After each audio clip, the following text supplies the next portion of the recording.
bom dia João Câmara, bom dia região do Mato Grande. Estamos aqui na promotoria da comarca de João Câmara com o Dr. Leonardo Dantas Nagashima, o primeiro promotor aqui, que é responsável pela comarca. E viemos falar aqui sobre processo seletivo na cidade de João Câmara, sobre a contratação da empresa ICMS para gerir a parte de pessoal de algumas secretarias do município no valor de 12,5 milhões, cerca de 1,3 milhão por mês. Isso é o que diz a publicação da Prefeitura de João Câmara nos sites oficiais. Doutor Leonardo, o senhor tem acompanhado tudo isso que tem acontecido no município de João Câmara quanto a esse processo seletivo? Sim. Inicialmente, bom dia. É um prazer recebê-los aqui na promotoria e prestar um esclarecimento acerca de alguns fatos que foram noticiados em diversos blogs, e que foram publicados pelo município em relação a essa contratação. Inicialmente, eu gostaria de dizer que, de fato, nós temos acompanhado, sim, todo o desenrolado que tem acontecido, não apenas na contratação da organização social, como também desse último fato relacionado ao processo seletivo. E, a partir daí, a gente tem também instaurado os procedimentos necessários para fazer o devido acompanhamento aqui pela promotoria. Nesse caso, a promotoria é ciente do que está acontecendo e já instaurou algum processo para colher mais informações da prefeitura quanto a valores, essas Sim. coisas? Existe um procedimento aqui que foi instaurado bem mais no início em relação até essa questão da polêmica da contratação, e o procedimento está em sua fase inicial, aguardando agora as respostas devidas pelo município. Então foram requisitadas informações relacionadas para o contrato especificamente, a razão da composição de custos do contrato, porque um contrato num valor de 12 bilhões aqui no município, como foi que se chegou à empresa que foi a vencedora, e também em relação ao processo seletivo, o que é que tem acontecido nesse desenrolar, até porque aconteceram alguns percalços no meio desse caminho, inclusive noticiados pelo seu blog, relacionados à contratação do pessoal e oferecimento de alguns tipos de vinculação e currículos para a empresa que foi a vencedora, no caso a organização social vencedora. Quando fala em organização social, essas empresas não têm lucro? Não, o objetivo das organizações sociais, assim devidamente reconhecidas por decretos municipais e estaduais, elas não podem visar o lucro. Elas têm como principal objetivo, de fato, o aprimoramento da gestão por parte dos municípios, nessa parceria que é feita, no chamado contrato de gestão, e não podem visar inicialmente o lucro, que deve ser mais ou menos uma formulação de composição de custos, como eu já mencionei anteriormente, para que haja de fato aprimoramento da gestão. A população de João Câmara, doutor Leonardo, eles ignoram o valor de 12,5 milhões. Será que isso não estaria muito acima da realidade do nosso município, esse valor? Nesse momento, assim, como a gente ainda está na fase mais preliminar da investigação, não tem como se dizer se de fato esse valor ele corresponde ou não ao que vai ser proposto pelo contrato. Se o município fez a necessidade ou realmente havia uma necessidade de uma contratação no valor do que foi estipulado, mas assim que nós recebemos as informações, com as devidas composições de custo, identificando quantos profissionais de saúde, quantos profissionais da assistência social seriam necessários e quais os valores que o município pagava antes e após a contratação da organização social, aí sim essa aferição do valor que foi feito, se ele está exagerado ou não, realmente vai ser levado em consideração. Sobre a questão do ter um concurso vigente no município, Sim. que segundo várias denúncias que nós recebemos de pessoas que foram aprovadas, tem alguns cargos e tem pessoas aguardando que também já tem seletista Certo. no lugar. Como é que fica essa situação? Pronto. Essa semana, inclusive, Jazão, eu tive uma reunião com alguns integrantes e concursados que foram aprovados, mas que ainda não foram convocados pelo município, e foram relatadas as situações de existência de contratos precários ainda existentes e não convocação dos concursados. Então, em razão disso, inclusive, eu oficiei já ao município, perguntando algumas informações decorrentes do que foi levantado e trazido aqui ao Ministério Público como ilegalidade, né? E a existência de contratos e concursados, em regra, vai fazer com que, se o contrato for declarado ilegal, o concursado ele possa vir a ser nomeado. Só que no caso da OS especificamente, ainda que haja essa suposta inconsistência entre o contratado e o concursado, dada a natureza do contrato de gestão, que são aqueles firmados entre o município e uma organização social para aprimoramento da sua área de saúde ou qualquer que seja ela, ainda que haja essa incompatibilidade, ela vai fazer com que o município, ele, em princípio, possa fazer a contratação desses outros profissionais por meio de um contrato seletista. Por quê? Porque quem contrata, no caso, não é o município. O município contratou uma organização social e seria a organização social que estaria contratando os profissionais para o exercício daquelas funções. Então, em regra, apesar de haver essa aparente inconsistência entre elas, seria, dada a natureza do contrato de gestão, em princípio, possível. Eu vou fazer umas perguntas, que é as perguntas da população. Tá, fica à vontade. Que o pessoal está aqui, eles querem saber disso. Sim. Então eu estou aqui representando o povo. O povo quer saber, será que eles não foram lesados? Mandaram as pessoas enviar um currículo e de repente, primeiro o edital cheio de falhas. O edital diz que seria até o dia 29 para enviar os currículos. Mas no mesmo edital, lá embaixo, ele diz que seria até o dia 30. No mesmo edital, ele diz que dia 30, após o meio-dia, sairia o resultado. Esse resultado hoje é dia 7. Esse resultado não saiu ainda. E para piorar, a empresa enviou uma nota à imprensa, foi vinculada em todos os blogs, dizendo não, agora nós vamos aproveitar as pessoas que já estão em virtude de serviços essenciais. Será que o povo não foi lesado? Eu acompanhei também essa divulgação da nota, né? E pela nota, o que se observa é que, pelo que foi informado pelo Instituto, a absorção do quadro pessoal já permanece hoje nas funções, ela se deu de forma temporária e também para fins de não haver a paralisação do serviço público. É como se houvesse nesse período aqui apenas a manutenção e posteriormente as pessoas que foram que encaminharam seus currículos fossem sendo contratadas paulatinamente. Essa daí foi a primeira interpretação que eu tive em relação à nota que foi publicada. Mas, como eu também vou instar a instituição também a dizer o porquê de ter adotado esse procedimento, né? E isso vai fazer parte da investigação que consta aqui no Ministério Público.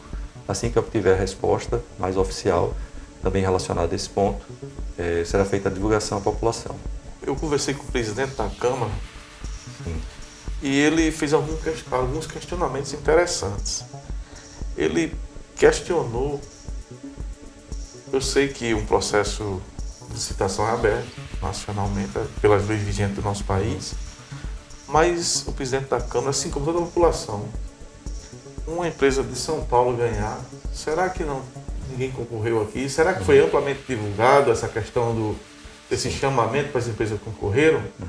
Ele até cita lá que é complicado isso, porque futuramente a gente vê muitos casos de empresas fantasma, daqui a pouco as empresas fecham, as pessoas trabalham, quando não desconta, mas não repassa para a instituição de INSS, e o cara vai se aposentar, daqui a pouco não tem nada lá, a empresa abriu falência, e como fica uma empresa tão distante?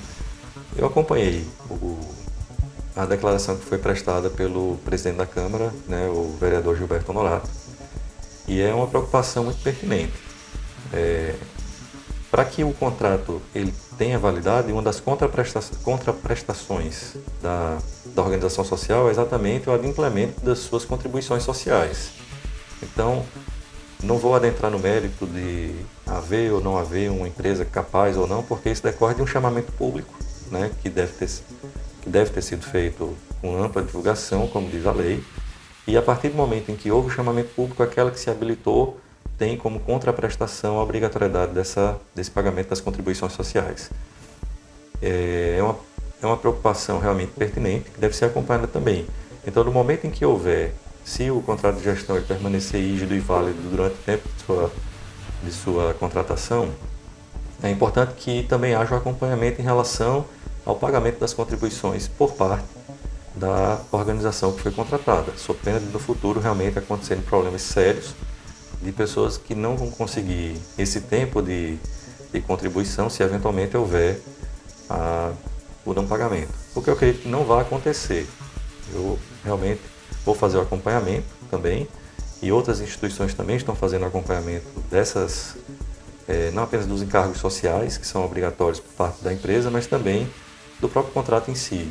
Então, se houver algum problema, creio que isso não estará dentre eles, porque vai ser devidamente acompanhado, e aí o pagamento dos salários ele deve vir acompanhado também das suas contribuições sociais. A Casa Legislativa pouco sabe sobre esse processo seletivo. Sim. É algo até hilário a gente ficar assim questionando os representantes do povo não saber o que está acontecendo.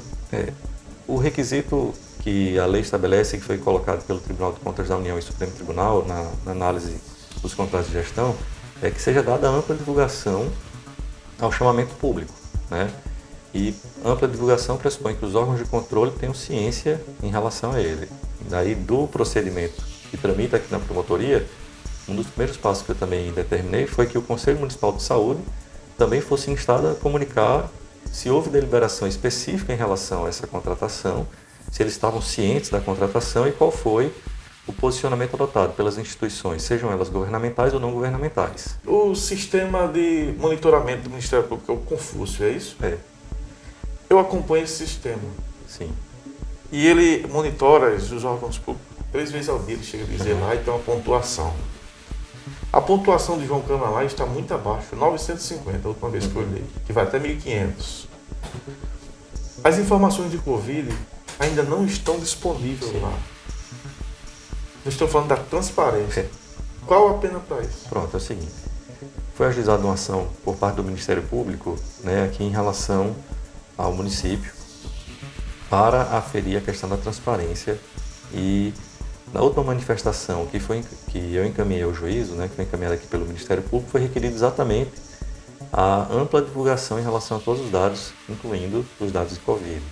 Então, acredito que está para apreciação judicial, né, como faz parte de uma ação judicial, para que o juiz faça essa apreciação, dizendo, o juiz ou juíza, né, aqui de João Câmara, faça a apreciação informando realmente se os dados que são apresentados pelo município, eles estão condizentes com o que diz a lei de transparência ou ainda estão aquém.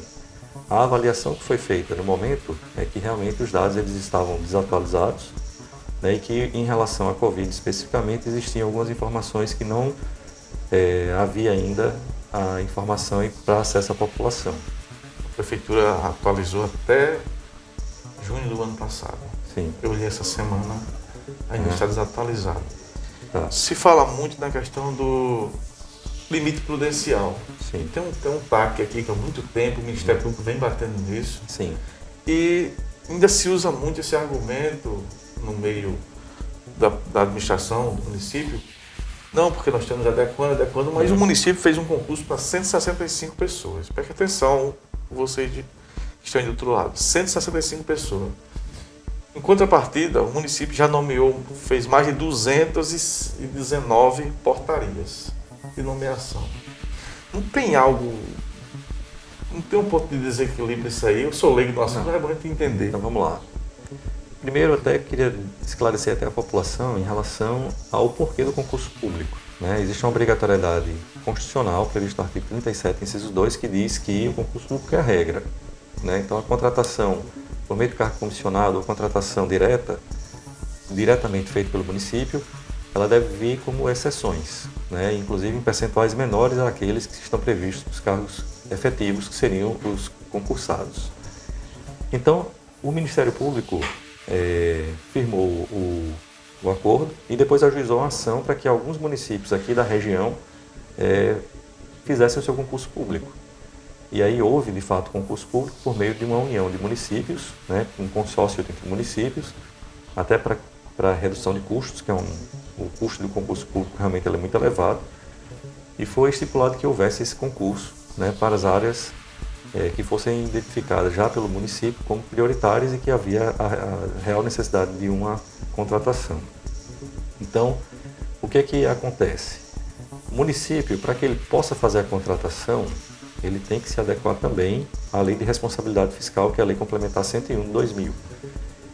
E a Lei Complementar, já seguindo o parâmetro constitucional, estabelece que os municípios podem gastar até 60% do seu orçamento, das suas receitas, com o pessoal.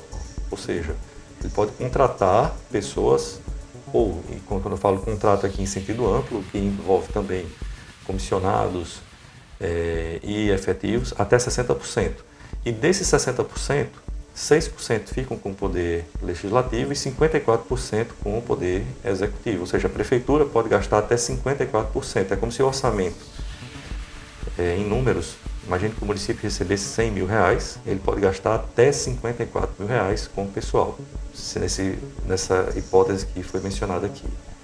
E aí existem limites, que são alertas, que são indicados para o município, feitos pelo Tribunal de Contas, que apontam que se o município chegar a 95% daquele valor estabelecido, no caso do município 54%, então 51,3%, se ele chegar, ele não pode conceder aumentos, ele não pode contratar novas pessoas, ele tem que, seguindo o dispositivo constitucional do artigo 169, começar a reduzir custos de pessoal, né?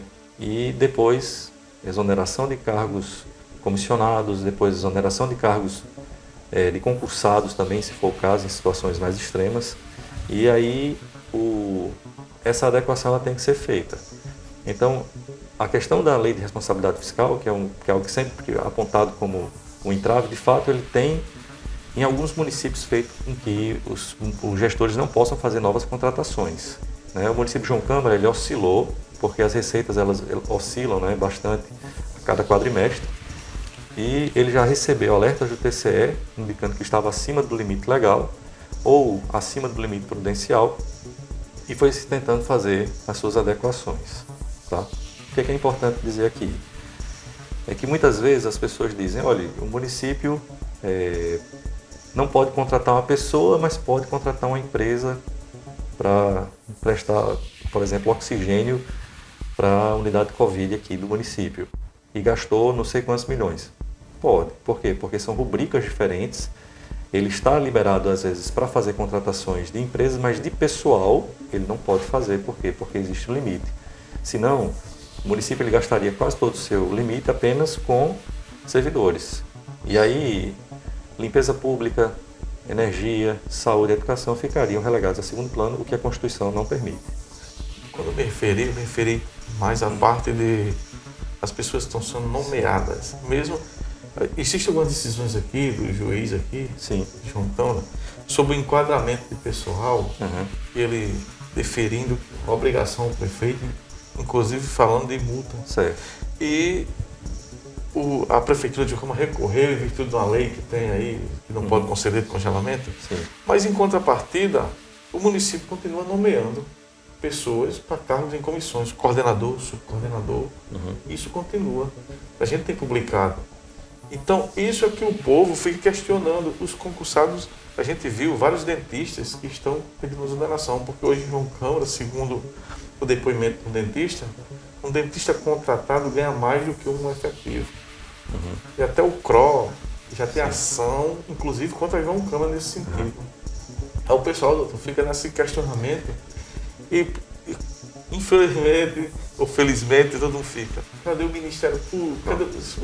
Vê muito isso, né? Eu até em relação a esse ponto da diferença salarial entre contratados e concursados, eu também já oficiei ao secretário Bruno, né, secretário de Saúde, para que ele informe a razão dessa disparidade salarial.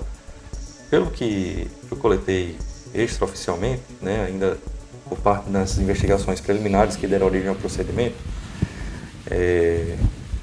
os contratados de fato estavam recebendo um valor bem superior àqueles dos concursados. Inclusive, na última manifestação que o secretário me encaminhou, era que no caso dos dentistas especificamente, que foi mencionado pelo senhor aqui, havia a necessidade de contratação temporária porque muitos dentistas eles deixavam escoar o prazo e não estavam assumindo já no final do prazo previsto em lei.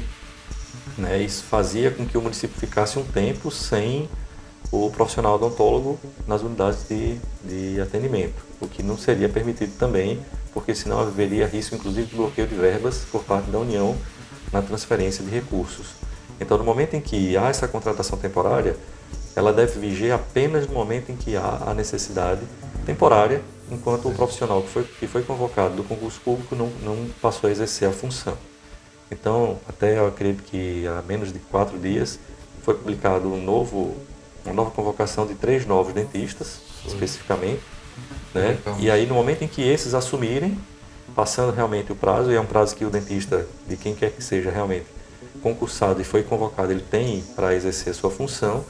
Então, passou aquele período, no momento em que ele começar de fato a trabalhar, os contratados eles devem ser exonerados.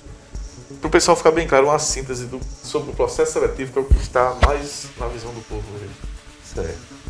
O que eu posso antecipar aqui, até porque realmente ainda não recebi as informações oficiais por parte do município nem da instituição, é que a gente está acompanhando, tá? Não tem havido uma divulgação em relação às ações aqui do Ministério Público, mas de fato a gente tem feito esse acompanhamento. No caso do processo seletivo e da contratação, a gente está aguardando as respostas, né? O prazo mínimo que a lei estabelece que eu tenho que oferecer aos municípios, não havendo urgência devidamente declarada, é de 10 dias úteis. Então, foi concedido o prazo de 10 dias úteis, que é o prazo mínimo previsto em lei, para que eu possa receber as respostas do ente municipal. Os ofícios já foram encaminhados, né? E a gente está agora no prazo realmente aguardando a resposta dos gestores, tanto o gestor de saúde, no caso o secretário de saúde, como também do prefeito municipal. Nesse caso, não houve nenhuma denúncia formal aqui por parte? Não, houve a instauração de ofício da minha parte, porque eu acabei lendo em blogs, né, aqui do município, recebendo algumas informações não oficiais, né, não houve representação de qualquer instituição ou de qualquer pessoa que tenha vindo ao Ministério Público, mas de ofício, ou seja, vendo as informações que estavam circulando nos meios jornalísticos, foi instaurado essa investigação, foi iniciada a investigação. O que está, algumas coisas que sua importância, que o Ministério Público tem agido aqui e que já vai chegar, que o pessoal já vai ver de cara o que está acontecendo, que o Ministério Público está atuando na cidade, está presente. A gente tem aqui em João Câmara algumas atuações que foram muito importantes, né, e que estão sendo acompanhadas até hoje. Uma delas é a da municipalização do trânsito, né, que determina que o município assuma a responsabilidade do trânsito, possibilitando inclusive a aplicação de multas e a prevenção prevenção e educação de trânsito, que é algo fundamental. Existem outras ações também relacionadas a lixão, né, para que a gente possa fazer um tratamento mais adequado do lixo que está sendo disponibilizado aqui pela população, né, também para que sejam colocados equipamentos de proteção aos catadores que estavam lá, início de coleta seletiva e remessa a uma unidade de compactação e tratamento de resíduos sólidos, que foi aquela de Ceará-Mirim. Outra atuação também que é importante ser mencionada é a da água, né, que falta água aqui em João Câmara de forma constantemente. Foi ajuizada uma ação civil pública pelo Ministério Público, foi julgado procedente. Houve até a manifestação da promotoria em relação ao recurso que foi oferecido, né, pela CAERN e pelo município. E a gente também está acompanhando. Como as questões muitas vezes dependem de julgamento do tribunal, a parte inicial, que seria o ajuizamento da ação, já foi feita. E agora é o acompanhamento. Aí, havendo de fato o julgamento definitivo, a gente vai começar a cobrar essa postura, tanto da CAERN como também do município, no oferecimento da água. E existem várias outras, né? Assim, existem situações que são noticiadas em blogs e que são acompanhadas, mas são instaurados os procedimentos. Muitas vezes a população acaba não sabendo que tem aquele procedimento, mas a gente tem feito esse acompanhamento, né? Existe um monitoramento também das principais notícias divulgadas aqui nas mídias em relação à região, e a gente tem feito esse acompanhamento permanente, né? E aí pergunto, por que então não tem sido feita a divulgação? Porque o que a gente tem tentado fazer mais é divulgar as informações quando elas já estão consolidadas, né? Informação ainda, iniciou a investigação. Para que aquela investigação no final a gente perceba que não houve ilegalidade, às vezes a população fica meio frustrada com algumas posições, né? Então é melhor realmente ficar mais com as ações concretas, né? Mas de qualquer forma, eu deixo aqui a total disposição, Ministério Público, a promotoria aqui de João Câmara. Se houver necessidade de qualquer informação ou esclarecimento, a gente fica aqui disposto a oferecê-las com a maior transparência possível, desde que, obviamente, não haja um procedimento sigiloso, né? A gente vai fazer a divulgação à população. Os agentes de endemias estão numa situação difícil que foram aprovados. Eles estão faltando a questão de um curso de formação da Prefeitura de João Câmara. E eles nos têm denunciado a questão que muitos deles têm um curso feito pela UFRN. E esse curso não está sendo aceito pela Prefeitura. A Prefeitura quer que seja feito um curso com uma empresa indicada pela Prefeitura. Sim. E eles têm denunciado que pessoas ligadas a um sistema qualificado, algo que merece uma investigação. Sim. Como o Ministério Público tem de ser provocado sobre isso? Vou falar em relação a esse caso, serve para qualquer outro caso, né? Assim, havendo qualquer notícia de ilegalidade que realmente demande uma atuação por parte do órgão de controle, no caso o Ministério Público é um fiscal, né, das ações que são praticadas pelo município e pelo legislativo também, então havendo qualquer notícia de irregularidade pode ser feita a denúncia aqui à promotoria. E aí existem canais de comunicação, existe o telefone institucional, que é o 127 127, que aí vai direto para o GAECO, e o GAECO faz a filtragem das informações remetendo aqui à promotoria. Existe a ouvidoria do Ministério Público e também aqui a promotoria de Justiça de João Câmara, que a gente recebe denúncia por e-mail, denúncia pelo WhatsApp. Então todos os meios de comunicação disponíveis, estamos aqui abertos a receber a informação. Então recebendo a informação, que não precisa ser muito... as pessoas às vezes ficam preocupadas, dizem, mas eu quero fazer uma denúncia, mas eu não tenho as provas completas. Mas se houver a indicação de onde se localizar a prova, a gente recebe aquela denúncia e dá início aqui a um procedimento de investigação. E aí a gente faz a conclusão do procedimento, ao final ajuizando as ações que são necessárias ou formalizando os ajustes de conduta, que é uma medida também permitida por lei. Nesse caso, doutor Leonardo, muita gente fica receoso, cidade pequena. Como procede as denúncias anônimas? E aí o que eu iria mencionar exatamente era sobre a possibilidade de denúncia anônima, né? Existem canais de comunicação, o 127, que é o telefone do Ministério Público também, e a ouvidoria recebe denúncias anônimas, né, para fins de instauração. Existe uma resolução do Conselho Nacional do Ministério Público que permite que a gente receba a denúncia anônima desde que devidamente fundamentada. Então, a diferença que eu menciono até em relação ao que eu falei anteriormente é que se a denúncia for anônima, ela tem que vir acompanhada realmente de provas, certo? Diferente de se houver identificação, que com a identificação e a indicação da prova a gente pode iniciar a investigação, mas com denúncia anônima as provas têm que ser um pouco mais robustas para que haja de fato o início da investigação, sob pena de até uma situação que envolve até a atuação funcional do promotor, abuso de autoridade, né? Início de investigação sem nenhum tipo de prova também não pode acontecer. Leonardo, lhe agradeço a disponibilidade. Eu que agradeço. E alguma coisa mais a acrescentar para a população de João Câmara? Eu gostaria só de realmente deixar aqui a promotoria à total disposição, né? É algo que a gente percebe que às vezes a população não tem procurado o Ministério Público, mas a gente fica à total disposição, tanto pelos telefones institucionais, como eu falei, como por e-mail. E aí, se houver alguma notícia de irregularidade, podem procurar que a gente vai fazer a apuração devida. Okay. Desde já fico grato também em saber que o promotor acompanha nossas notícias, né? Sim. Eu sei que o promotor lê todos os blogs, mas falando do meu, eu fico muito grato de saber que o promotor acompanha a notícia do blog do Razão, né? Tá. Muito obrigado mais uma vez.